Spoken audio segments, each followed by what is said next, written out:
So now we've seen that if our opponent is giving us no pressure, that they're weak in the bind, that it's for us to take our turn, to start our offense, and then either hit in that moment, or to work Indes chasing new openings as he creates them from the knock. We've also seen that when we start in a strong position, strong in the Krieg with Überlaufen, advantageous position, that if our opponent endeavors to strengthen somehow or to hit somehow, that we can take those moments to work within again, because they invariably require some kind of weakening or strengthening and simultaneous weakening. And so we have all of our options to work against those things. We've also seen that if our opponent is trying to have his cake and eat it too, if he's trying to apply pressure, but towards us, not past us, not in the direction of our sword, but towards us, that he's neither strong nor weak, that he would be strong, as the text would say. He would be strong, and then therefore, if he would be strong, then we must be stronger against.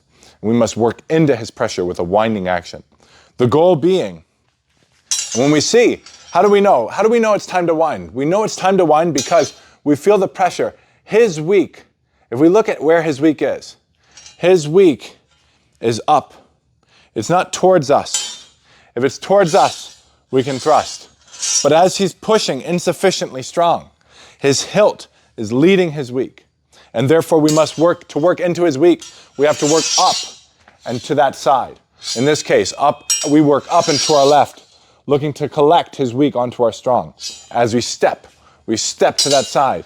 And then once we have obtained a strong position, by collecting his weak on our cross, we can shorten our structure, and we can hold his weak in our shortened structure as we control his blade and follow through with our thrust. Let's talk a little bit about feeling, why this is so beneficial, and why we shouldn't look to wind if our opponent is not doing anything. So, if I begin here, my opponent's not doing anything, and I look to wind. My opponent, by virtue of the fact that he's not putting any kind of pressure on the sword, he has feeling. He has the ability to perceive. He has the bandwidth to be able to assess what the nature of our action is. Right? And so if I look to wind in this moment, I leave my opponent an opportunity to weaken. And my winding does not threaten my opponent. As I lift my sword up, my opponent can durchwechseln and thrust me right underneath my winding. So it's crucial that I don't wind if I don't need to. If I feel no pressure from my opponent, then I can't step into that pressure in order to control it. And that's why in these cases, if I feel no pressure, I just extend my sword towards my opponent, forcing him to some kind of defensive knock response action, right? But if I do feel pressure and I do that, then I end up collecting on the cross. And so I feel the pressure. I see I have to work, and I work by bringing my strong. Now, if my opponent endeavored to durchwechseln in that case, so as he's pushing my sword aside, I feel the pressure, he's pushing my sword aside, and I collect. If he looks to durchwechseln, he's unable to do so. And the reason he's unable to do so is because his bandwidth, the fueling that he uses to perceive my actions and make his decisions indes, right? Holding that broomstick up and keeping his center of balance directly vertical.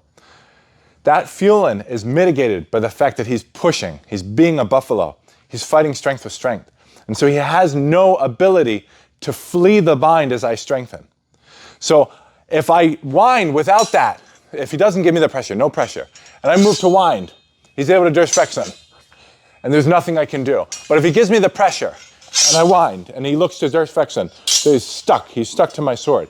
Do it again, so I push, try and durchwechseln.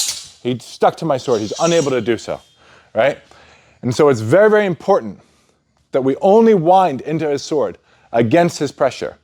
And that if his pressure is directly forward, if his pressure is directly forward, his point is in line with his target, then we just strike through his point. We don't look to wind in those cases.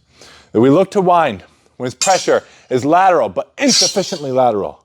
And then in those cases, it's okay to take our sword away from him and stop threatening him and work into his pressure to get better control of his sword. That's not to say that there's nothing he can do. In these cases, If my opponent begins by putting pressure onto my sword, and I feel that pressure, and I move to collect his sword, I can collect, I can get my strong to his weak if he allows me to. But there's a way, give me the pressure. So there's a way, as I go, he can withdraw his sword to maintain a middle-on-middle bind. You might say, well, why would he want to do that? Why would he want to withdraw his sword to maintain a middle-on-middle bind? If he keeps his pressure and he doesn't withdraw his sword, push more pressure, good? Doesn't withdraw his sword. So he puts more pressure and he gives me this. Now, it's nothing for me to redirect my point and work my structure into the target. So instead, he recognizes this. So as I move, I feel the pressure. Good. And then he withdraws his sword. In these cases, I feel that withdrawal, and I'm going to cut to his head from behind his sword. This is called the doubling, or in Liechtenauer's terms, the duplieren. I'm only dupliering when I'm in a strong position, winding, working to a stronger position, and he withdraws his sword. I would like to thrust from here, but if I try to thrust, his structure is sufficient to be able to mitigate my thrust. And so it's not for me to continue my thrust once he's closed that line, once he's covered that option. So I yield, or I wind. He yields to maintain that middle-on-middle bind so that my thrust is no longer effective. But in that moment, I cut from behind his sword and hit his head. I don't want to try and do that when we're here. If I try and cut from behind his sword, now he's able to deflect my action. And now he has inside position. He's able to take back his offense. And maybe I get some kind of action here, but he follows with the correct response by collapsing my structure in this case. Right? So we know that when we wind for the thrust, we wind for the cut, or we wind from the slice. So what does winding for the slice look like? So we know that if I feel the pressure and I work into his structure, if I can get my strong to his weak, I thrust. If he looks to maintain that middle-on-middle bind so that he can deflect my thrust, I cut from behind his sword. If as I wind, he yields his entire structure from behind and brings his hands around. So now I have no cut or thrust. I slice. So I make sure I collapse his structure to defend against his invariable cut around. If I do nothing in this case, I move to wind and he cuts. Now it's his turn to take the offense. In this case, it's very difficult for me to get my defensive action off in time. And so I have to know that when I move to wind, I feel the pressure, I step in, I move to whatever option he gives me, right? So when I'm winding against pressure. I step, I cut from behind. I collect, and I thrust him behind. Or if he yields, I slice the arms. I take my offense and I keep control of his blade. And this way I can use winding to effectively mitigate his strong pressure but not give him an opportunity to retake his offense.